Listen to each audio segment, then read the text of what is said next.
తిరుపతి జిల్లా నాయుడుపేట ఎలియస్ సాగరంలోని బాలికల వసతి గృహంలో విద్యార్థులకు షూస్, తువాళ్లు, దుప్పట్లు, దుస్తులు ఎమ్మెల్యే నిలవెల విజయశ్రీ ఆదివారం పంపిణీ చేశారు. ఎమ్మెల్యే మాట్లాడుతూ మన ప్రభుత్వం ఎక్కువగా విద్య, వైద్యం మీద దృష్టి పెట్టడం జరిగిందన్నారు.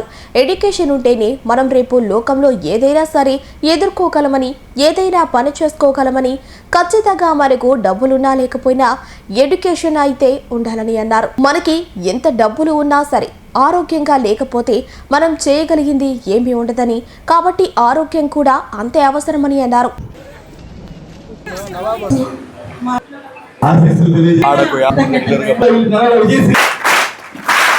ఒక ప్లేటు, గ్లాసు, అలాగే మంచి కంపెనీ షూస్, అలాగే సాక్సెస్ కూడా ఇస్తున్నారు. అలాగే ఒక కిడ్కి 2 నైట్ డ్రెస్సెస్, ఒక బెడ్షీట్, అలాగే ఒక టవల్. ఎక్కడ మీ ఊరేది? మన ప్రభుత్వం వచ్చిన తర్వాత ఎక్కువగా ప్రత్యేక దృష్టి ఎడ్యుకేషన్ మీద, హెల్త్ మీద పెట్టడం జరిగింది. ఎందుకంటే మనందరికీ కూడా తెలుసు ఎడ్యుకేషన్ ఎంత ఇంపార్టెంటో. ఎడ్యుకేషన్ ఉంటేనే మనం రేపు లోకంలో ఏదైనా సరే ఎదుర్కోగలం, లేదా ఏదైనా వర్క్ చేసుకోగలం. మనం సర్వైవ్ అవ్వాలంటే ఖచ్చితంగా మనకు డబ్బులు ఉన్నా లేకపోయినా ఎడ్యుకేషన్ అయితే ఉండాలి. అది తెలుసు కదా మీ అందరికీ. ఎడ్యుకేషన్ మనకు చాలా ఇంపార్టెంట్. ఆ తర్వాత హెల్త్. మనకు ఎంత డబ్బులు ఉన్నా సరే ఆరోగ్యం బాగలేకపోతే మనం చేయగలిగేది ఏమీ ఉండదు. కాబట్టి ఆరోగ్యం కూడా అంతే ఇంపార్టెంట్. కాబట్టే మన ప్రభుత్వం వచ్చిన తర్వాత చంద్రబాబు నాయుడు గారు కావచ్చు, పవన్ కళ్యాణ్ గారు కావచ్చు, అలాగే నారా లోకేష్ గారు కావచ్చు, ప్రత్యేకంగా రాష్ట్రం మీద ఎక్కువగా దృష్టి పెట్టింది. ఎడ్యుకేషనల్ సిస్టమ్ బాగుండాలి, స్కూల్స్ బాగుండాలి, అలాగే పిల్లలకి కావాల్సిన వసతులు ప్రాపర్గా ఏర్పాటు చేయాలి, లేదా వాళ్ళకి ఏం కావాలో అన్నది తెలుసుకొని దానికి అనుగుణంగా ఈరోజు స్కూల్స్ అన్నీ కూడా డెవలప్ చేయడం జరుగుతుంది. అలాగే మినీ స్కూల్స్ ఏవైతే ఉన్నాయో మనం పల్లెల్లో చూస్తూ ఉంటాం. మీరందరూ కూడా విలేజెస్ నుంచి కొంతమంది వచ్చి ఉండొచ్చు. సో మనం కూడా చూస్తూ ఉంటాం.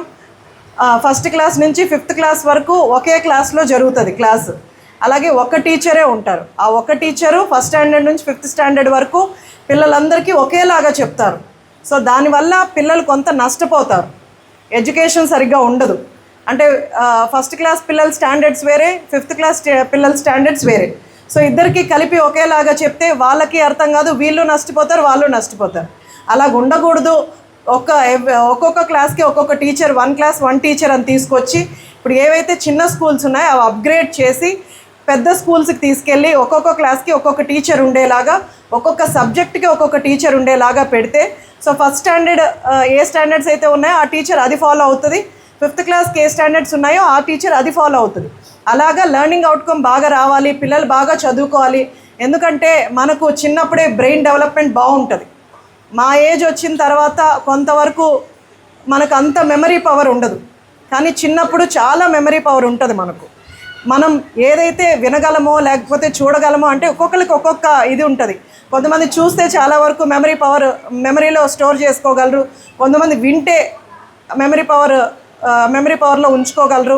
లేదా కొంతమంది చేస్తూ ఉంటే ఏదో రాయడమో లేదా ప్రాక్టికల్ చేయడమో ఇలాంటి ద్వారా మనము ఎక్కువగా మెమరీ సొసైటీ కోసమో ఏదైనా చేస్తేనో, లేకపోతే మన నేషన్ కోసం ఏదైనా చేసిన వాళ్ళు, కంట్రీ కోసం ప్రాణత్యాగం చేసిన వాళ్ళు, ఇలాంటి వాళ్ళని మనం గుర్తుపెట్టు చేస్తుంది. టీచర్ చెప్పేది మనం కాన్సన్ట్రేట్ చేయలేం. అలా కాన్సన్ట్రేషన్ పెరగాలన్నా మనకు బాడీకి మంచి న్యూట్రియంట్స్ కానీ, ప్రోటీన్స్ కానీ అన్నీ ప్రాపర్గా అందాలంటే డైట్ బాగుండాలి. దాంట్లో ఈరోజు చేంజెస్ చేసి పిల్లలు బాగా తినాలి, బాగా తింటేనే చదువుకోగలరు. ఈరోజు నట్స్ కానీ మీకు ఇవి చిక్కీస్ ఇస్తున్నారు, ఎగ్ ఇస్తున్నారు. ఇవంతా ప్రోటీన్ ఫుడ్, ఐరన్ కంటెంట్ ఉంటుంది. ముఖ్యంగా ఆడపిల్లలకి ఐరన్ కంటెంట్ ఎక్కువ కావాలి, ప్రోటీన్ ఎక్కువ కావాలి, కార్బ్స్ ఎక్కువ కావాలి. ఇవన్నీ మీరు చదువుకో ఉంటారు. మీరు తీసుకునే డైట్లో అన్నీ ఉండేలాగా నారా లోకేష్ గారు ఈరోజు చూస్తున్నారు. అలాగే మీకు బుక్స్ కావచ్చు, బ్యాగ్స్ కావచ్చు, షూస్ కావచ్చు, అన్నీ కూడా మీకు అందిస్తున్నారు.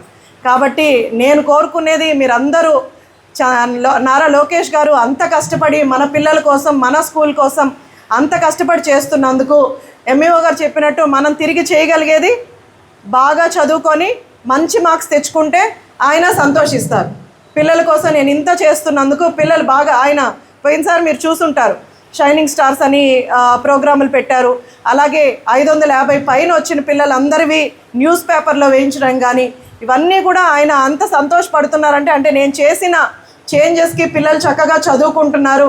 గతంలో మీరు చూసారా 500 అబో ఏదో 1-2 పిల్లలకి గవర్నమెంట్ స్కూల్, అందరికీ ప్రైవేట్ స్కూల్ పిల్లలకే వచ్చేది. ఎందుకంటే అక్కడ మనకు డివైడ్ చేసేవాళ్ళు. 10th అయిపోయిన తర్వాత రివిజన్ క్లాసెస్కి ఎవరైతే సరిగ్గా చదువుకోవట్లేదో ఒకవేళ ఫెయిల్ అవుతారన్న ఆలోచన ఉంటే వాళ్ళకి స్పెషల్ క్లాసెస్ పెట్టి స్పెషల్ ట్రైనింగ్ ఇచ్చి వాళ్ళని చదివించి ఎగ్జామ్స్కి అవి దృష్టిలో పెట్టుకొని అలా ప్రిపేర్ అవ్వాలి. ప్రజెంటేషన్ కూడా చాలా ఇంపార్టెంట్ ఎగ్జామ్స్లో. సో ప్రజెంటేషన్ కూడా మనం రైటింగ్ ఎంత ఉంటుందో డయాగ్రామ్స్ అంతే ఉండాలి, ఫ్లో చార్ట్స్ వేసుకోవాలి. చక్కగా ప్రజెంటేషన్ ఉంటే ఖచ్చితంగా మార్క్స్ పడతాయి. కాబట్టి ఇవన్నీ దృష్టిలో పెట్టుకోండి.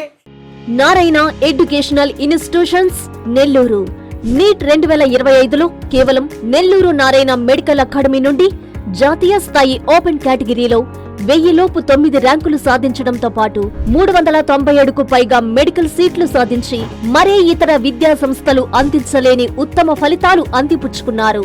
నీట్ లాంగ్ టర్మ్ బ్యాచ్ కు జూలై 13 నుండి క్లాసులు ప్రారంభం.